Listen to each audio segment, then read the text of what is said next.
चौरंगासन एकदम झटपट कसं बनवायचं, त्यावरती हे स्टिकर सारखं स्वस्तिक कसं काढायचं, इझी वेने ते कसं काढायचं हे मी तुम्हाला शेवटी सांगणार आहे. आणि चौरंगासन बनवायची ही किती सोपी पद्धत मी तुम्हाला आज दाखवते. मला चौरंगासन 18x18 इंचाचं तयार पाहिजे, म्हणून मी 19x19 इंचाचं हे कापड कट करून घेतलेलं आहे. हे मेजरमेंट्स इतके सोपे आहेत चौरंगासनचे. चौकोन फक्त कट करून घ्यायचे आहेत. त्याचं सेम अस्तर, मेन फॅब्रिक आणि कॅनव्हास कट केलेला आहे. आता मेन फॅब्रिकला मी कॅनव्हास चिकटवून घेतलेला आहे, म्हणजे प्रेस करून चिकटवून घेतलेला आहे. या पाकळ्या तयार करून घेतल्यात. या कशा करायच्या हे बघूया. तर त्यासाठी मी हे अस्तर घेतलेलं आहे. अस्तरची उंची 6 इंच घ्यायची आहे आणि फोल्ड बाजूवरून आपल्याला 2 इंच रुंदी घ्यायची आहे, म्हणजे ओपन केल्यानंतर 4 इंच रुंदी होईल. मधला आकार देण्यासाठी पानासारखा थोडंसं 2 इंचापेक्षा मी थोडंसं जास्त घेते आणि त्यानुसार आपल्याला पानाचा आकार देऊन घ्यायचा आहे. इतकं झटपट बनणारं हे चौरंगासन तुम्ही नक्की ट्राय करून बघालच याची मला खात्री आहे. आणि तुम्ही या सणांमध्ये तुमच्या घरामध्ये किंवा भरपूर सारे तुम्ही हे बनवून सेल सुद्धा करू शकता. कारण माझ्या खूप साऱ्या मैत्रिणी आहेत ज्या माझे व्हिडिओ बघून हे प्रोडक्ट्स बनवतात आणि ते सेल करतात. खूप छान छान मला मेसेज करून त्या सांगत असतात आणि ते ऐकून खरं तर मला खूप भारी वाटत असतं. हे तर झटपट बनणारी ही सोपी पद्धत आहे, त्यामुळे मी फार डिटेलमध्ये तुम्हाला सांगत बसले नाही. मेन फॅब्रिक ठेवायचं, त्याच्यावर अस्तर, त्याच्यावरती कॅनव्हास, शिलाई देऊन घ्यायची आणि हे पलटी करून घ्यायचं आहे. याचे कॉर्नर्स एकदम मस्त असे काढून घ्यायचेत आणि हे पानाचा आकार आपला तयार झालेला आहे. असेच मी 16 पानं तयार करून घेतलेली आहेत. आता हे ठेवून घ्यायचेत. तर सरळ बाजू खाली घालायची आणि अस्तरची बाजू वरती घ्यायची आहे. आता ह्या पानांमधला जो गॅप आहे तो मी अर्धा ते पाऊण इंचाचा ठेवलेला आहे. आता ते तुम्ही तुमच्या अंदाजानुसार ठेवू शकता आणि अशा पद्धतीने ही सगळी पानं अरेंज करून घ्यायचीत.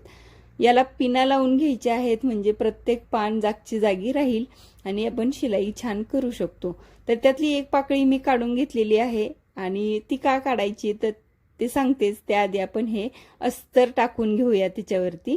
अस्तरला सुद्धा चारी बाजूनी पिना लावून घेतलेले आहेत आणि जी पाकळी काढलेली आहे तिथे फक्त गॅप ठेवून आपण सगळीकडून शिलाई देऊन घेतली.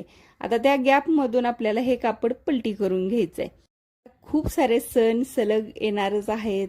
गणपती, गौरी, दिवाळी असेल, त्यामध्ये तुम्हाला चौरंग हा लागतोच. आणि चौरंगावरती इतकं सुंदर आसन जर तुम्ही बनवून घरामध्ये ठेवलं तर इतका छान लुक येणार आहे त्या कार्यक्रमाला.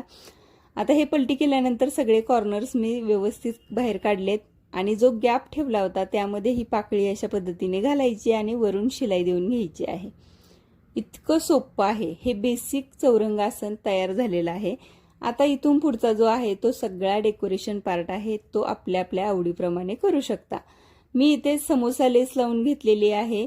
तुम्ही याऐवजी पैठणी लेस असते ती सुद्धा लावू शकता, पण मी ज्या कस्टमरना द्यायचं आहे त्यांनी मला समोसा लेस सांगितली होती, त्यामुळे मी ती लावलेली आहे.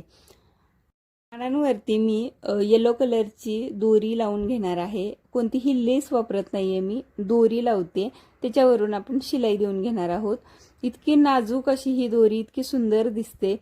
आता खालच्या बाजूला पानांना मी रेड कलरचे पॉम्पॉम लावून घेणार आहे. कॉन्ट्रास्ट एकदम सुंदर दिसतात हे रेड कलरचे पॉम्पॉम. तर इतकं इझी आहे, म्हणजे मी सांगते त्यापेक्षा तुम्हाला बनवताना खूप इझी वाटणार आहे, मला खात्री आहे. आणि माझे व्हिडिओ बघून तुम्हाला नक्कीच जमेल याचा सुद्धा मला विश्वास आहे.